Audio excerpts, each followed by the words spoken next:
28 de maio de 2020. O dia também está muito bonito hoje, um dia de sol, um dia de outono maravilhoso. Aquele céu de quarentena que a gente está acostumado, né, aqui em Curitiba. Estou vindo aqui hoje para fazer uma apresentação super especial. José Salib Neto. José Salib é um empresário de sucesso, já foi reverenciado por várias personalidades do mundo da gestão. Ele é cofundador da HSM, uma empresa que dispensa apresentações, uma empresa que trabalha com grandes eventos corporativos. E ao longo da sua trajetória, ele teve a oportunidade de não só conviver, mas conhecer profundamente muitas das personalidades da gestão. Então aí a gente tem Peter Drucker, Philip Kotler, entre outras personalidades, né?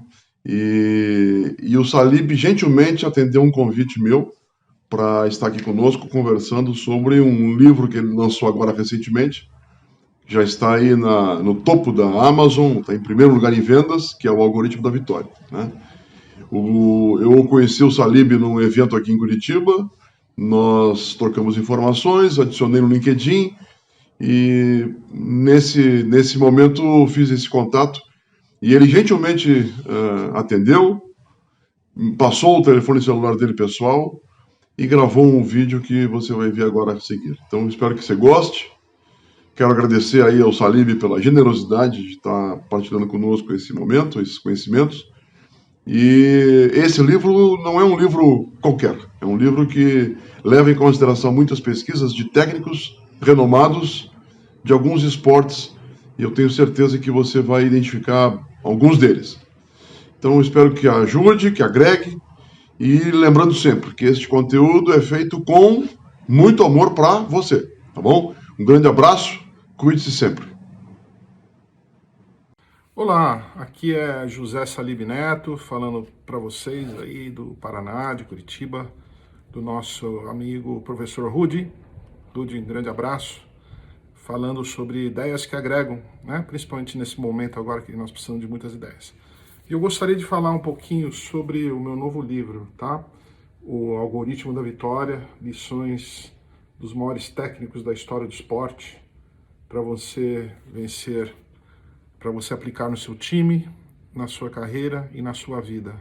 Esse é um trabalho de mais de 5 anos de pesquisas que eu e minha coautora Adriana Salles Gomes fizemos com os maiores técnicos da história do esporte. Eu mesmo venho do esporte, fui atleta de alta performance no tênis, e eu sempre fiquei muito curioso, né?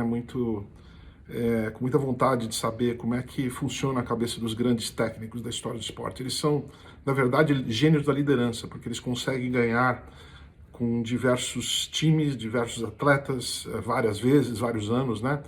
E como diz o nosso amigo Jorge Paulo Lema, né? Alta performance ou nos negócios ou no esporte, né?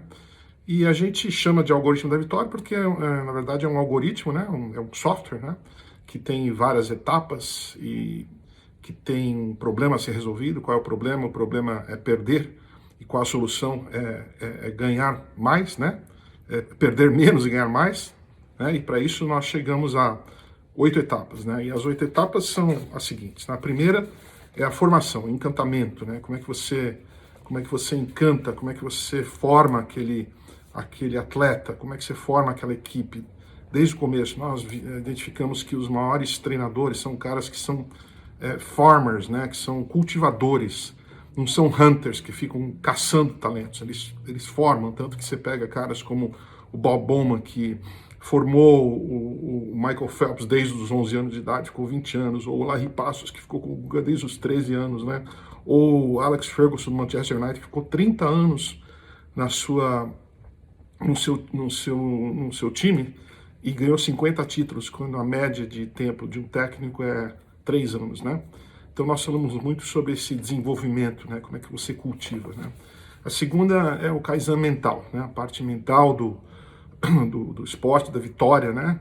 Que na verdade a gente fala da mente, mas a gente fala do corpo também, né? No fundo é a mente e o corpo atuando juntos. Os maiores técnicos, eles pode até trabalhar com alguns psicólogos, psiquiatras, com alguns preparadores físicos, mas eles assumem essa responsabilidade de como trabalhar a mente e o corpo juntos. Você pega o caso do nosso Ayrton Senna com o Nuno Cobra, né?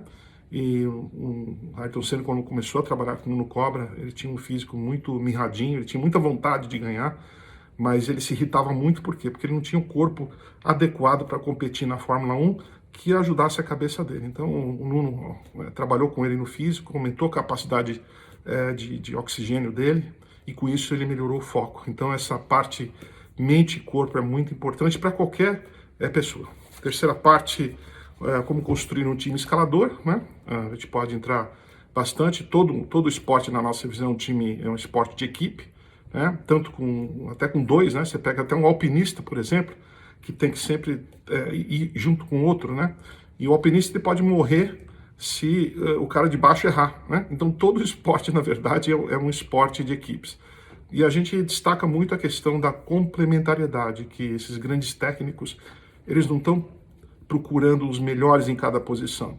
Eles procuram a pessoa certa em cada posição, o grande complemento entre eles, né? E outras questões também bacanas. Para quarto algoritmo, a quarta parte do algoritmo é a codificação da comunicação, né? Esses grandes treinadores desenvolvem maneiras de se comunicar que fazem com que os atletas entendam, que fazem com que os atletas performem em alto nível, né? E cada um tem a sua maneira. Por exemplo, o Brad Gilbert, a maneira dele se comunicar com o André Agassi nos 8 grandes slams que ele ganhou era através do jantar, né? Ele jantava com ele toda a noite e ficava horas conversando sobre estratégia. Então a maior parte do coaching dele era um jantar, e o André Agassi gostava disso.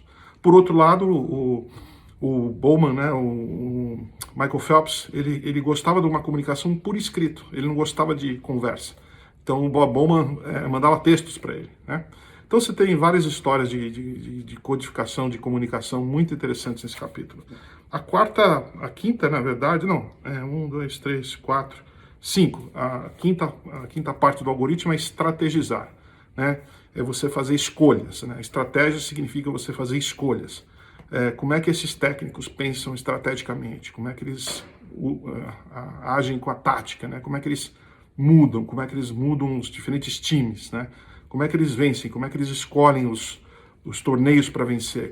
Quais são aqueles que eles sacrificam, né? Então essa parte é muito interessante, que tem muitas analogias com o mundo empresarial. Na parte sexta do algoritmo, né, ambiente do crescimento, todos esses grandes treinadores, coaches, eles constroem um ambiente de crescimento, né, que não tem nada a ver só com estrutura, né, de você construir ginásios grandes, né, tem a ver com cultura, tem a ver com processos, tem a ver com governança, né, e eles protegem muito bem. Então todos esses lugares, por mais que eles peguem um atleta desde pequeno, eles protegem muito bem esse ambiente de crescimento para que não haja uma interferência inadequada, uma poluição dentro que perturbe esse ambiente. Então o mundo empresarial tem muito a aprender com isso. A parte sétima do algoritmo é o aprendizado das 5 caixas, né? E esses grandes treinadores, eles aprendem o tempo todo. E não só aprendem dentro da sua área de atuação, mas eles aprendem outras. Você pega, por exemplo, o Pep Guardiola, quando foi treinar, ele foi tirar um sabático de aprendizado, ele decidiu, ele se aproximou do Garry Kasparov, que foi o maior enxadrista de todos os tempos, para pensar para ver como é que ele pensa estrategicamente, né? Então mostra cases com o Zé Roberto Guimarães. E a oitava parte do algoritmo, né, que na verdade chama assim, é um algoritmo, né? E a gente fala que cada técnico tem que formar o seu algoritmo na sua ordem, do seu jeito, né? Não tem uma ordem para todo mundo. E que esse algoritmo tem que rodar dentro de um hardware, né? E esse hardware tem a ver com o ecossistema, né? Então você pega, por exemplo, o time do Patriots, né? Onde você tem o quarterback, que é o Tom Brady, né? O técnico, que é o Bill Belichick, e o dono do time, né? Que esses três, eles agem em conjunto, né? Que é muito importante o dono do time estar junto. Então a gente fala que esse hardware tem que ser muito importante, não adianta ele ficar fora. Então é um prazer, esse livro está muito bacana, recomendo para vocês, e dei alguns insights, espero que vocês gostem, tá? Um grande abraço.